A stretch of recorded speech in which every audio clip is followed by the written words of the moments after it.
what to do with my hands. That's not the answer. That's not the answer. So how often do you drop Liam off at school? 1 or 2 times a week. Probably at least once a week I try to make a point to drop him off at school. Starting out in the business, you don't have the level of flexibility that I do, close to 20 years into it. So that's nice. The work-life balance thing has been debated an awful lot, and there's people who have written a lot of smart things about it. But if it is a work-life balance, a lot of times folks will join the team because they want to have more life because they've had too much work.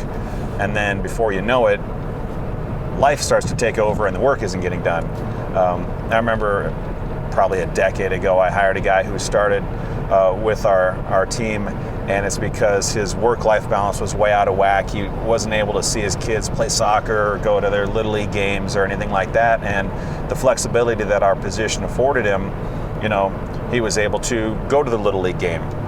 Well, then before you know it, he was, an umpire in the game and coaching one of the soccer teams, or is leaving work at 3:30 in the afternoon. Before you know it, that became 3 o'clock, that became 2:30, that became 2 o'clock. And then he walks into my office a couple months into the business and he's like, "Hey man, I'm going broke." I said, "Yeah, but have you missed a soccer game yet?"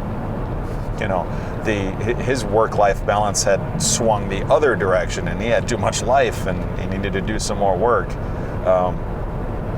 My dad did not make it to every one of my football games or every one of my baseball games, but he never missed putting food on the table. So that's sort of the philosophy I try to take as well.